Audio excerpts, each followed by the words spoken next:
Hey guys, my name's Carly. I am at the.blonde.chronicles on Instagram, and welcome to BTC University. I'm so excited to show you guys today how I create an expensive looking brunette using 25 foils or less. So this is gonna be an amazing option for those clients that wanna stay kind of subtle and wanna stay in the brunette family.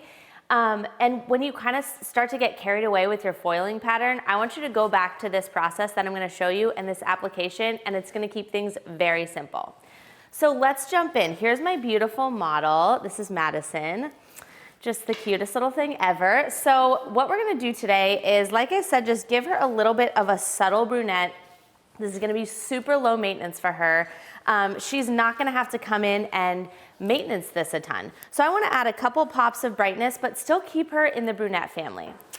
So the first thing I do is chat with Madison about just what she's looking for. Does she want to stay kind of in the brunette range, or is she actually looking to go lighter? You could use this technique as well if somebody's looking to go lighter, but I do love it mostly for somebody that's wanting kind of a more subtle, very dimensional look. So if we take a look at Madison's hair, she's pretty much got an all over, she's like a level, I'd say she's like a level 5, 6-ish all over.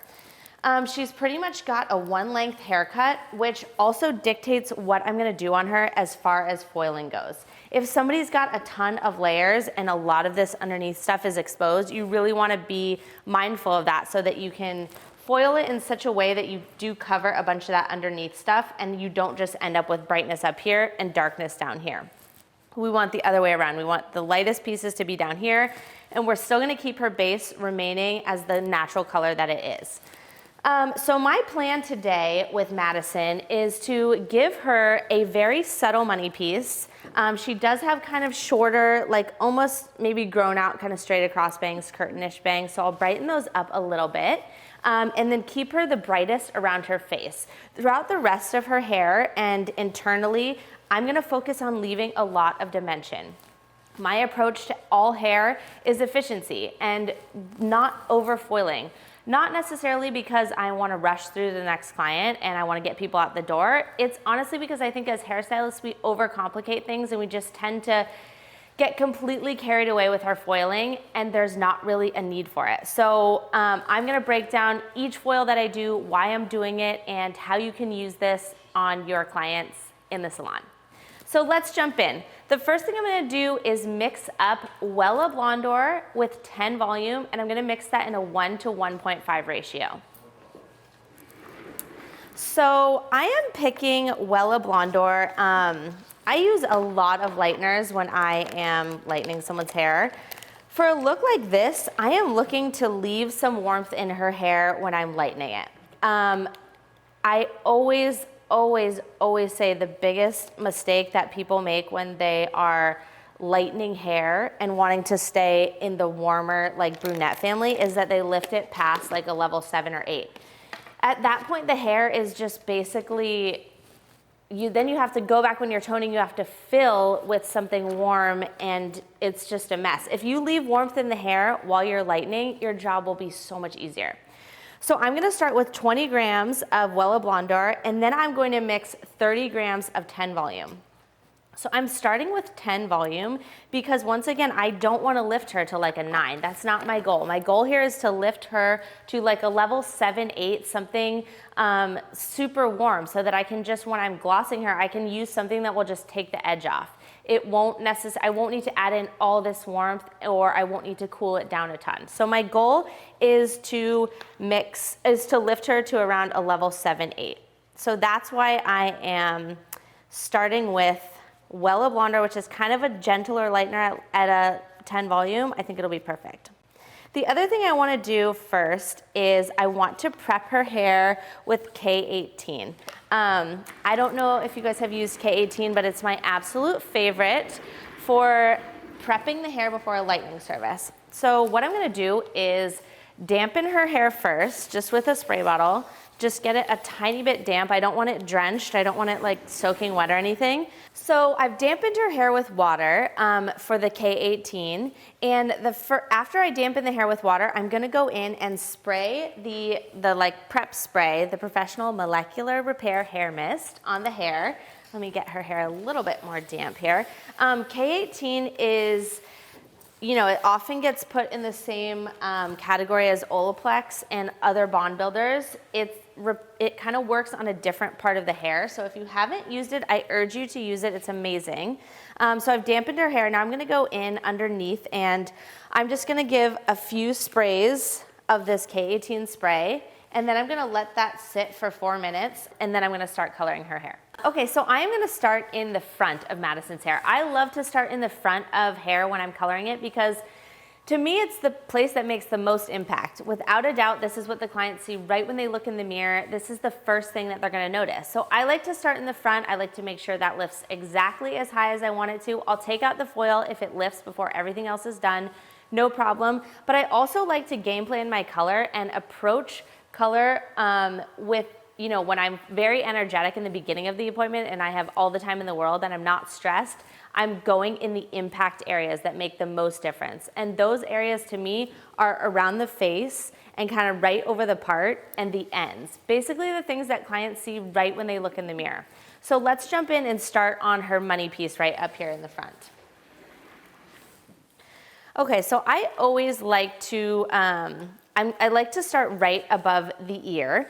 And then I'm gonna work my way up and do the other side of the ear, and then I'm gonna do right up here on her part.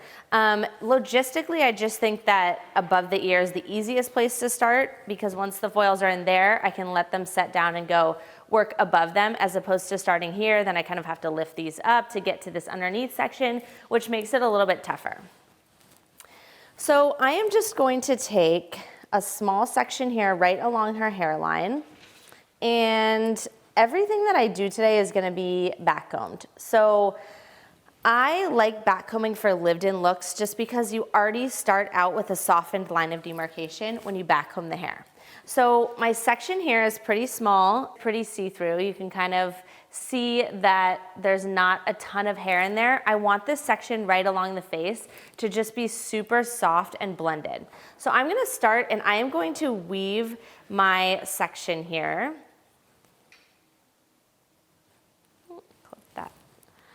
So I'm gonna weave my section here, and then I'm gonna use this little teasing brush that I have, and I'm going to backcomb this section just a little bit to get some of those hairs out of the way to soften this section a bit. Thank you. And then I'm gonna use a foil and a board here, and I'll keep discussing why I like a board and what it helps me with when I'm coloring. But for the most part, I'm gonna use this board on every single foil that I put in her hair today. So my first section here is weaved and backcombed. It's a very soft section right on her face simply because I do not want there to be any harsh lines when she pulls her hair back. This whole look is just kind of soft and really well blended. And that starts with my first foil right around the face. I'm applying my lightener and I'm leaving out those already light ends. She doesn't have much lightness in her hair, but she has a tiny bit around her face, and I wanna leave out those ends that are already light to prevent any overprocessing. I'm gonna fold this foil up and fold the edges, and then I'm gonna move to right behind it, and I'm gonna do one more foil right behind it.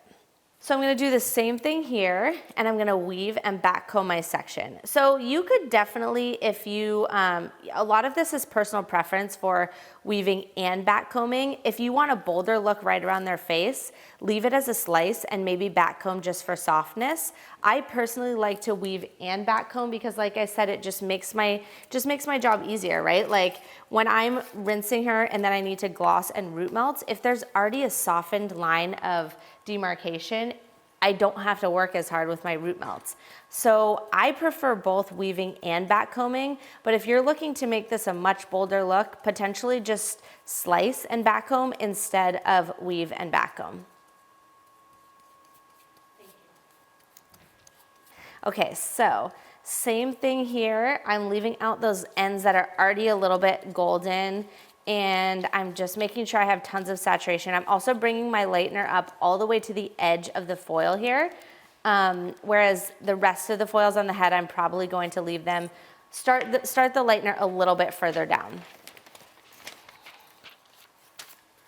but around the face, I wanna see tons of brightness and I want it to be the highest around the face. So that is why I'm bringing it up all the way around the face. Okay, so now I'm gonna start on the other side doing the same exact thing that you just saw me do. I'm gonna do those 2 foils right on her hairline there.